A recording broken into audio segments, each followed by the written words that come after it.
You ever notice how some people repeat the same mistakes over and over, but somehow never learn? They blame everyone else, reject new ideas instantly, and talk with absolute confidence about things they clearly don't understand. Well, psychology says these aren't just personality quirks. These are actually measurable signs of extremely low intelligence.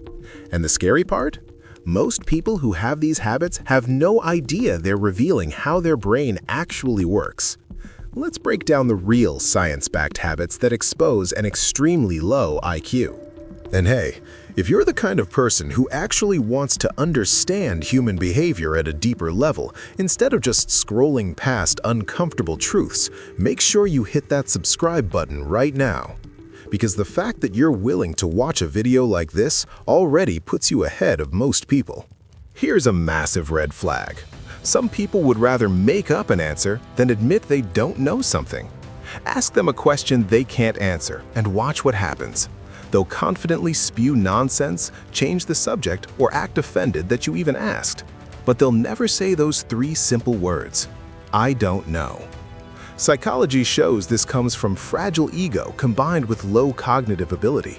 Intelligent people understand that admitting ignorance is the first step to learning, but lower intelligence sees "I don't know" as weakness, as losing status. So instead of learning, they protect their ego with fake knowledge. And here's the kicker. The more someone pretends to know everything, the less they actually do. Studies on the Dunning-Kruger effect prove it. People with the least knowledge overestimate their competence the most. Meanwhile, actual experts regularly say "I don't know" because they're smart enough to recognize the limits of their understanding. If you've never heard someone say they don't know something, that's not wisdom. That's a brain protecting itself from growth. Low IQ individuals struggle to separate belief from reality. If they think something, it must be true. If they feel something, it must be real. They'll say things like, "Well, that's just my opinion," to defend completely false statements, as if having an opinion makes lying acceptable. Psychologists call this cognitive rigidity, the inability to process that feelings and facts are different things. Smart people know opinions need evidence. They test their beliefs, change them when proven wrong, and accept nuance. Lower intelligence operates differently. Their opinion is the evidence, and if you challenge it, you're not correcting them, you're attacking them. This is why debates with low IQ people go nowhere. They're not defending an argument, they're defending their identity. And the brain will choose identity over truth every single time. Notice how some people never take responsibility for anything? Lost their job? Bad boss. Failed a test? The questions were unfair. Relationship ended? Their ex was crazy. It's never their fault. Ever. Psychology has a term for this: external locus of control. It means believing life happens to you, not because of you. And research links this directly to lower intelligence. Why? Because recognizing your own role in your problems requires self-awareness, pattern recognition, and the ability to change behavior, all of which demand cognitive effort. Lower IQ brains take the easier route. Blame circumstances, blame other people, blame luck. It protects the ego and requires zero mental work. But here's what's tragic about this habit. If you never accept responsibility, you never gain control.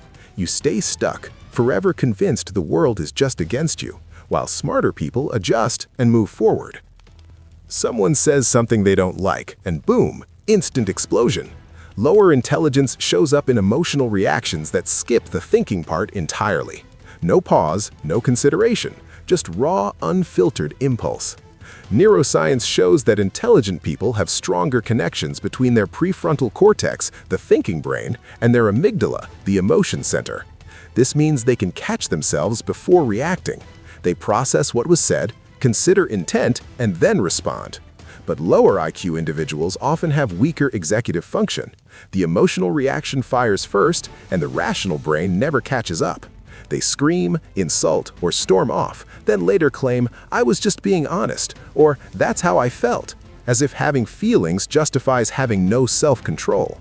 Intelligence isn't just about solving math problems, it's about managing your own mind. And if your emotions run you like a puppet on strings, your brain isn't running the show. Ever notice some people call everything boring? Documentaries? Boring. Books? Boring. Deep conversations, boring. Their attention span lasts about 30 seconds before they're reaching for their phone or changing the subject.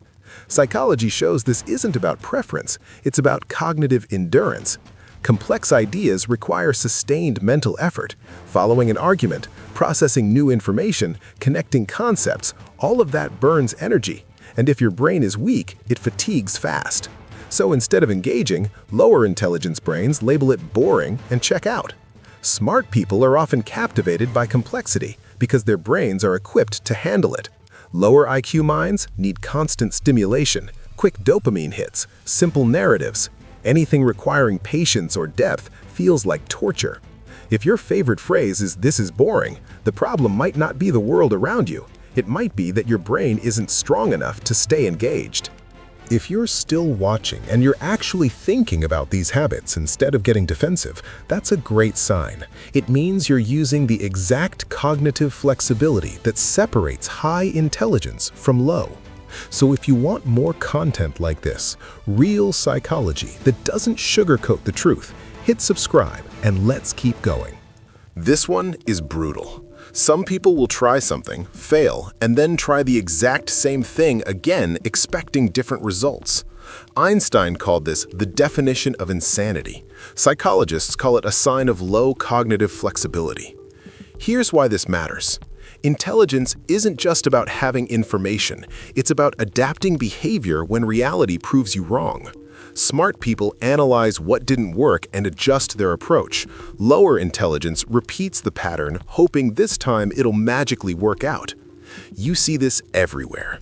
The person who gets fired from 3 jobs for the same behavior but never changes. The individual who picks the same toxic relationship type and wonders why it always ends badly. The student who fails the same way semester after semester but refuses to change their study habits. Real intelligence learns. Lower intelligence loops. Some people turn every discussion into a competition.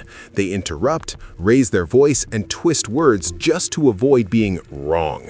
Even casual conversations become battles they have to win. Psychology explains this as fragile self-esteem combined with poor cognitive ability. Smart people can lose an argument and walk away fine because their identity isn't built on being right. They actually enjoy being corrected because it means they learned something. But lower IQ individuals see disagreement as a threat. If you prove them wrong, their entire sense of self feels attacked. So they fight dirty. They deflect, move goalposts, change the subject, anything to avoid admitting you had a point. The irony? By refusing to ever lose, they guarantee they'll never grow. Criticism at work? They think their boss hates them. Someone disagrees in a group chat? It's a personal attack. Constructive feedback? That's just someone being jealous or mean. This habit reveals low intelligence because it shows an inability to separate self from situation. Smart people understand that feedback is about behavior, not identity. They can hear "this approach didn't work" without hearing "you're a failure." Lower cognitive ability struggles with this distinction. Everything feels like a judgment on their worth. So instead of using feedback to improve, they get defensive, make excuses, or attack back. Psychology shows that people with higher emotional intelligence can depersonalize criticism. They filter signal from noise. But if your first reaction to any critique is, "Why is everyone against me?" your brain is missing a crucial processing skill. Children ask why constantly because their brains are wired to learn.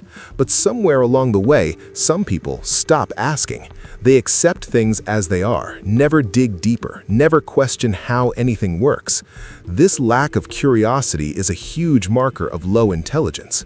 Studies show smart people are naturally inquisitive. They want to understand mechanisms, see patterns, explore causes.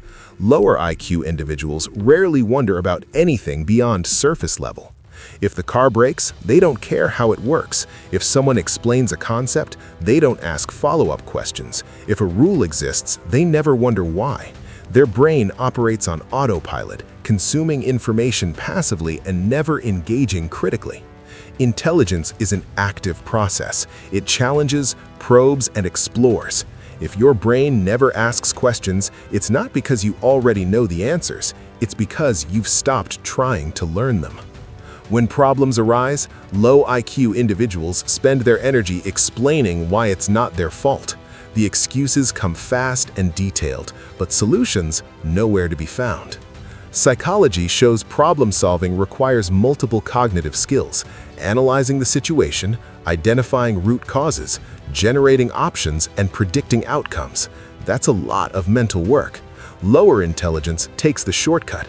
Explain why you're not responsible and you don't have to fix anything. Smart people flip this. They spend minimal time on blame and maximum time on what can I do about it. Even when something genuinely isn't their fault, they focus on moving forward. If your conversations are full of yeah but and it's because, you're training your brain to avoid the hard work of actual thinking. Look, low intelligence isn't about being born smart or dumb. It's about the daily habits that either sharpen your mind or let it rot. Most people watching this will recognize at least one of these patterns in themselves. That's actually a good sign, because recognizing the problem is the first step to fixing it. But here's what separates people who grow from people who stay stuck: action. You can watch this video, nod along, and scroll to the next piece of content. Or you can actually reflect on which of these habits you might have and start changing them today. If you haven't subscribed yet, now's the time. This channel is about understanding the raw, unfiltered psychology of human behavior, the truths most people ignore because they're uncomfortable. And if you made it this far, you're clearly not most people. Hit that like button if this video made you think, and check out the video on screen next. It dives even deeper into the psychology of intelligence and the habits that actually make you smarter. Trust me, you'll want to see it. Thanks for watching, and I'll see you in the next one.